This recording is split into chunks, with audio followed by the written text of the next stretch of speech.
Hello, everyone, and welcome back to Crossover Ministries. My name is Nisha, and today I'm just going to give you guys a little encouraging video on how God called me into ministry. I have most definitely shared some of this already, what led me to where I'm at. But I guess today is a new day, and there's new ears that needs to hear, and maybe this is what God is doing with you as well. So yes, when He called me into ministry, I'm gonna just say this. I believe when the Lord first was talking to me, you guys, it was just there was so much that was being thrown at me all at once. I'm trying to learn His word, and I'm trying to be a part of this ministry and join in another ministry, like just trying to, help other ones grow in theirs. And I just felt like I was getting pulled from this direction and that direction and that direction. And I'm like, Lord, like, what is it? And it's funny because everybody's telling you, you're needed. You're needed in this body. Like we need you. We need your part. We need your part. And the whole time I'm thinking like, okay, but I'm not really gaining anything, like, yes, I see a lot of things happening, but personally, I wasn't really gaining anything. And so He pulled me out. He pulled me out. Even when I didn't understand it, I just thought that maybe He needed to give me more so that I could maybe give. Because, it was almost like I kept feeling empty. Like I would pour in and then I would be empty. And it was like nobody really was like filling me up. So I don't know if any of you ever experienced that either.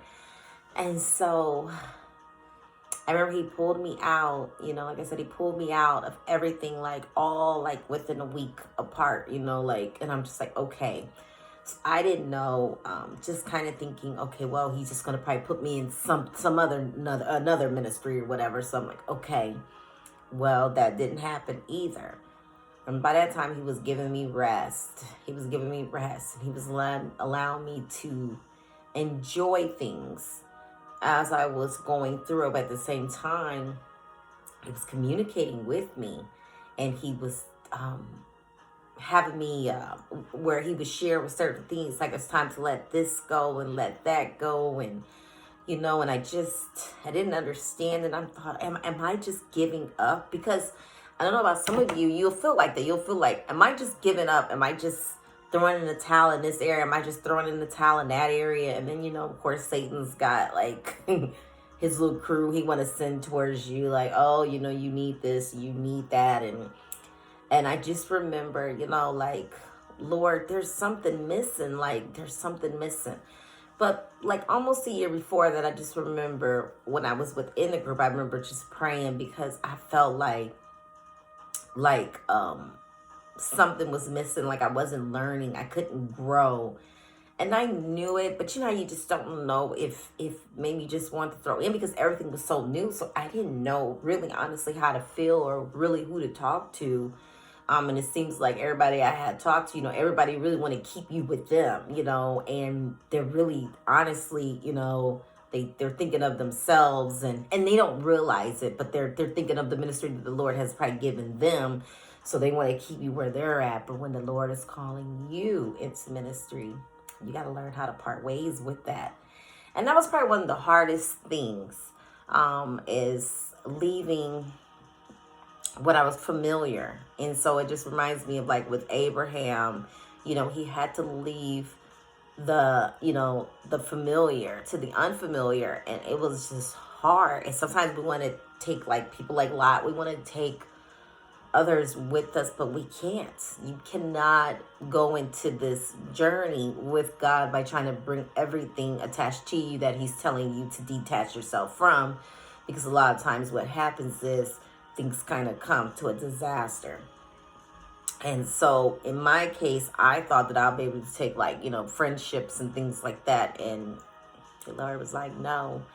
And it was just an eye-opening, like it was hard. It was a very hard experience, especially when you feel like you're alone through this, because it's just not as easy. Like, you can't really even talk to people about it because no one truly understands it. They're probably thinking like, what would a friend really do that? And you got to understand, like, it's when it comes to God, it's not about like friendships, because there's other people that need you. And here you're thinking like, oh, I'm just going to stick to the people I have and we're going to grow together and we're just going to bond. And the Lord is like, no, no, no, no, that never was his plan. And so in my case, I'm going to say that was never his plan. And so I had to walk away, and I had a whole year of trusting God, as he's purging and, he's taking things away and he's telling me to let go. And it wasn't as easy. Now, meanwhile, I kind of got to enjoy quite a few things too. I got to meet new people. I got to share my faith with others. And then it's just amazing. Like, and then they open up about theirs, and, they share some of theirs.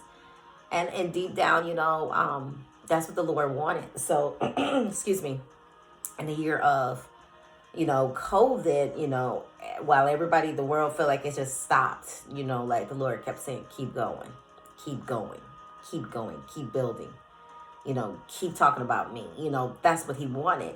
And so I did it, I did all of that. But meanwhile, I'm just like, okay, Lord, I don't belong to no church.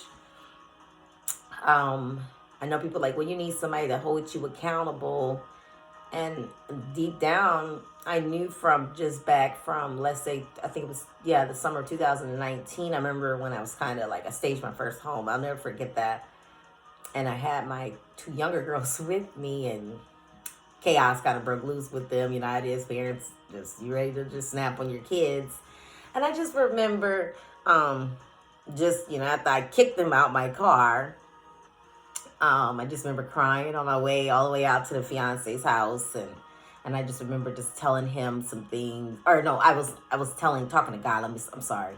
I was talking to God about some things, and I was just kind of like, okay, God, what? I'm doing all this, I'm doing all that, blah, blah, blah, blah, blah. And he just told me, now you know how I feel, when my children, disobey me and they don't do the things that I ask. And, now And so at that point, you guys, I remember he shared with me that for now on, he'll be teaching me one-on-one. And so I know a lot of people don't get that.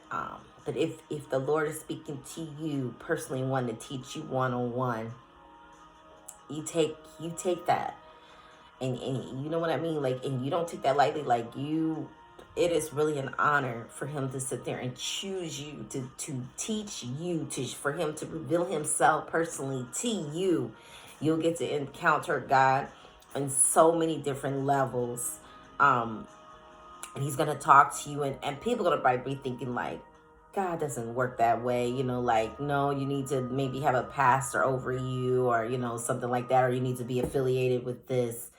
But while he's teaching all those things, he's going to show you, himself to you. So he's going to reveal a lot of personal things about yourself that he's got to get out of you. And I always wonder sometimes, like, well, Lord, is it because, am I that, excuse me, am I that like hard-headed, or maybe I can't, maybe I'm not a teachable person, like I was thinking that, like, well, am I not a teachable person?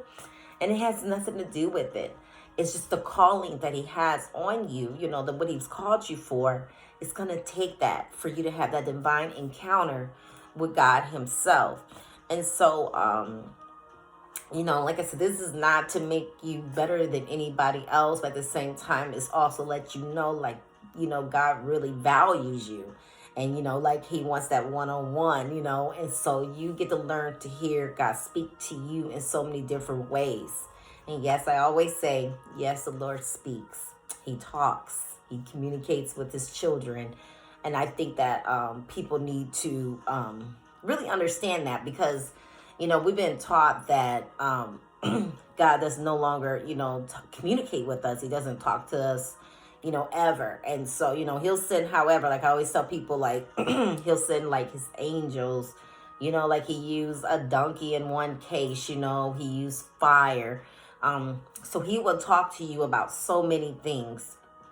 And so I'm just saying, like, he's gonna use you in so many ways, and when he's asking you to answer that calling, like this is the whole thing. Like when he's calling you for this, then, this is what he's trying to say. And so I'm going to leave you guys right there for now, because I'm going to have a part 2 to this. And so I just wanted to share that, just to kind of, I know sometimes, some people, they maybe their attention spans. I'm one of those people like, hurry up and get to whatever it is or whatever. But yes, so I just want to thank you guys. And like I said, it's part 2 to this. So please continue. And I'll be having that come out the next day too. So please be aware and pay attention. Like I said, every day I try to send something out for you guys as long as the Holy Spirit is allowing me to. But my name again is Nisha. And welcome again to Crossover Ministries. And I will see you guys the next time.